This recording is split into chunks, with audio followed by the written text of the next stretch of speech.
Warahmatullahi wabarakatuh. Perkenalkan, nama saya Zan Kurniawan Praja, NIM 2321212230, kelas 3 HKI 3F.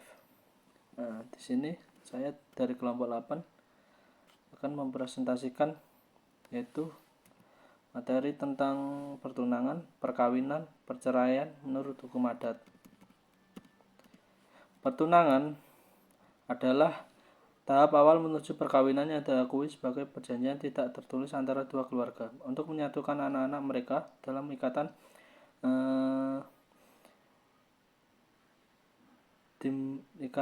perkawinan di masa mendatang. Pertunangan bukan hanya sekedar janji antara dua individu, tetapi juga dianggap sebagai komitmen yang melibatkan kehormatan yang kedua keluarga besar.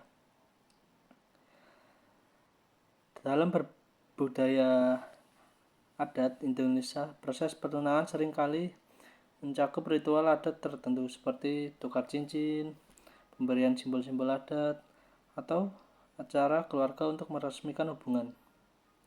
Hal ini menandakan bahwa kedua belah pihak berkomitmen untuk melanjutkan hubungan ke jenjang perkawinan dengan restu dari keluarga besar, meskipun sifatnya belum mengikat.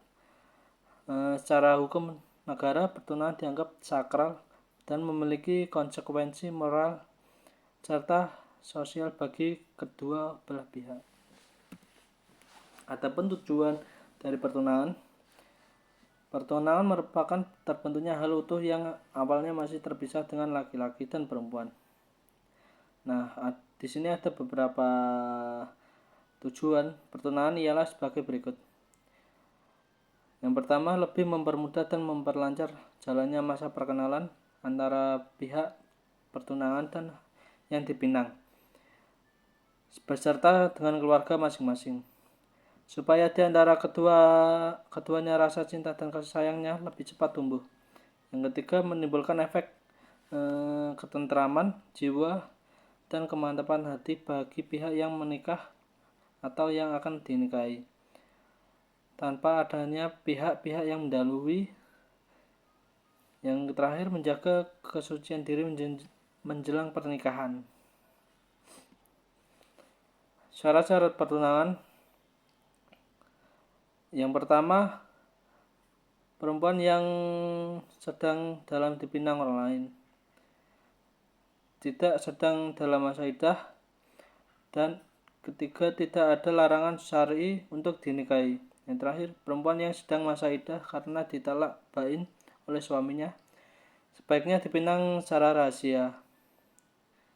Nah, itu tadi tentang syarat perempuan yang boleh dipinang. Yang materi yang kedua adalah perkawinan. Perkawinan menurut hukum adat di Indonesia adalah perikatan perdata, tetapi juga perikatan adat yang mencakup ikatan kekerabatan dan ketetanggaan. Ikatan ini mempengaruhi hubungan perdata seperti hak, kewajiban suami istri, harta bersama, dan kedudukan anak, serta mencakup adat istiadat, kewarisan, dan keluargaan, upacara adat, dan kewajiban keagamaan, baik ibadah maupun interaksi.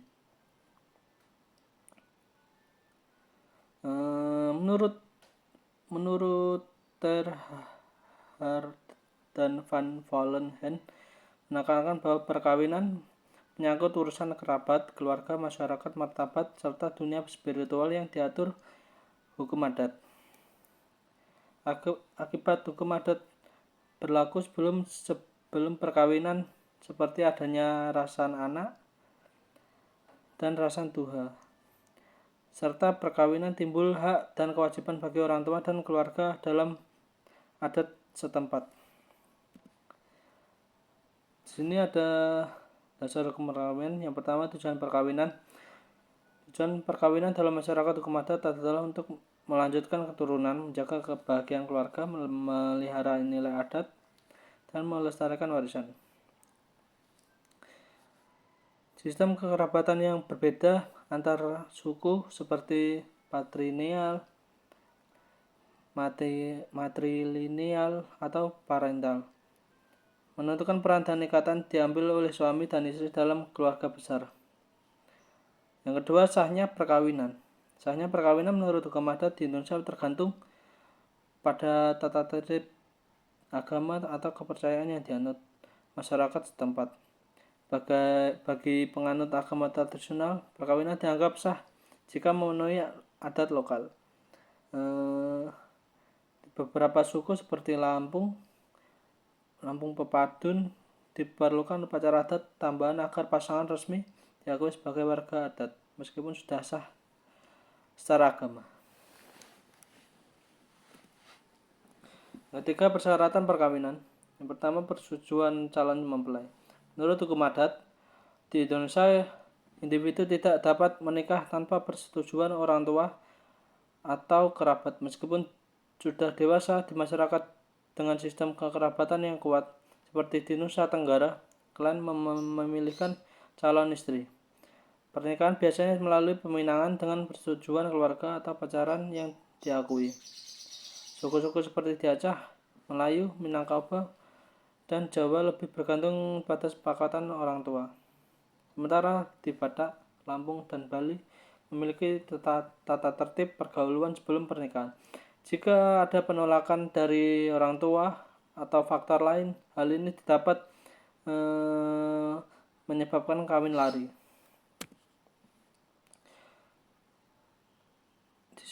Di sini ada batas umur perkawinan.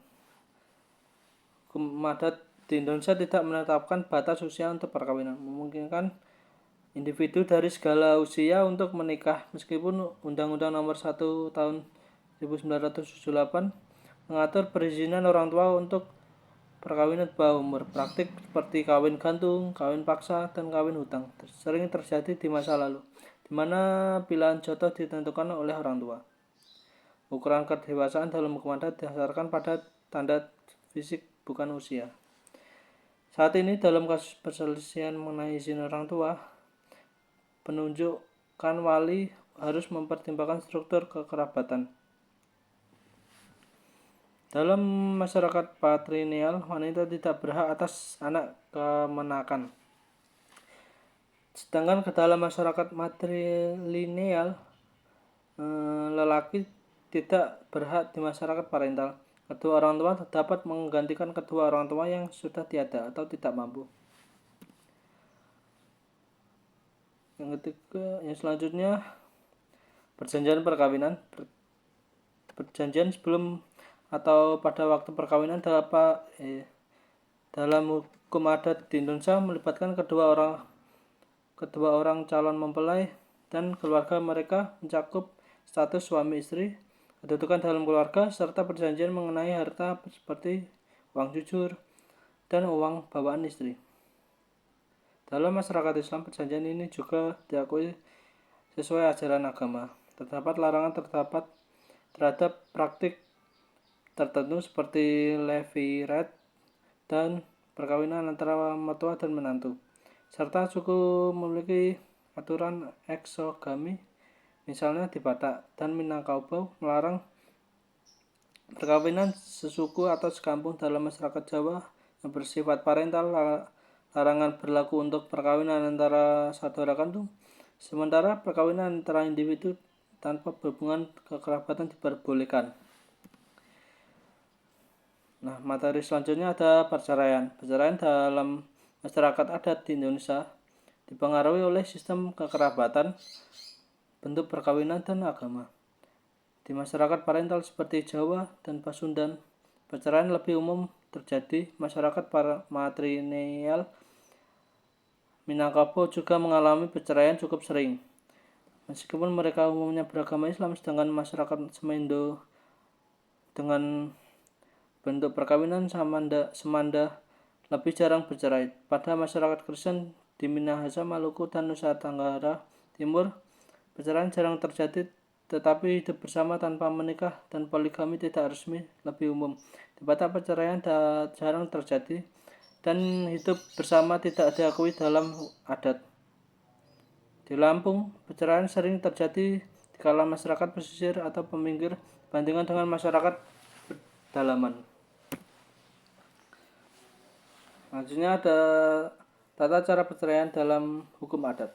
Secara umum, dalam hukum adat, perceraian lebih mengutamakan musyawarah keluarga untuk menyelesaikan konflik sebelum berlanjut ke pengadilan. Setiap agama dalam masyarakat adat dapat mempengaruhi cara perceraian di jalannya, namun prosedurnya sering disesuaikan dengan hukum adat. Jika upaya masyarakat gagal, masyarakat adat menawarkan opsi perceraian semu, di mana pasangan dapat hidup terpisah tanpa memutuskan ikatan pernikahan, yang memungkinkan rujuk di kemudian hari. Untuk kasus khusus seperti perzinahan, perceraian biasanya lebih diprioritaskan dengan pilihan antara perceraian semu atau perceraian formal di pengadilan. Nah, di sini ada akibat perceraian dalam hukum adat, yaitu yang pertama, patrilineal, anak-anak, harta, dan status istri berada di bawah kendali suami dan keluarganya. Istri tidak membawa harta jika bercerai. Yang kedua, matrilineal, yaitu anak dan harta pusaka tetap pada pihak istri dan suami tidak membawa harta dari kerabat istri. Yang ketiga, parental, harta bersama dibagi rata, sedangkan anak-anak menjadi tanggung jawab bersama orang tua. Nah, yang terakhir, kesimpulan.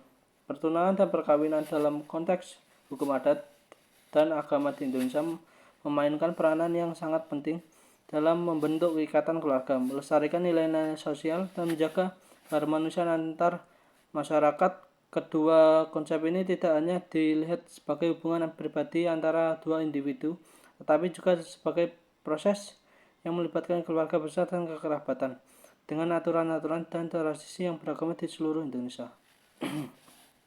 Perceraian adalah memutuskan ikatan perkawinan antara suami istri yang berimplikasi pada status hukum keduanya. Proses perceraian di Indonesia mengikuti ketentuan agama yang dianut seperti Islam, Kristen, Hindu, dan Buddha, dan biasanya diawali dengan musyawarah keluarga sebelum dibawa ke pengadilan jika tidak berhasil. Terdapat praktik perceraian semu, di mana pasangan tidak tinggal bersama tetapi tetap terikat secara hukum.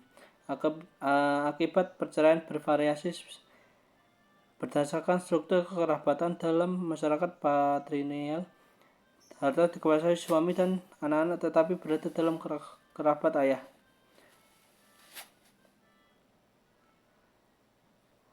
Sekian, mungkin itu yang bisa saya sampaikan, kurang lebihnya mohon maaf. Assalamualaikum warahmatullahi wabarakatuh.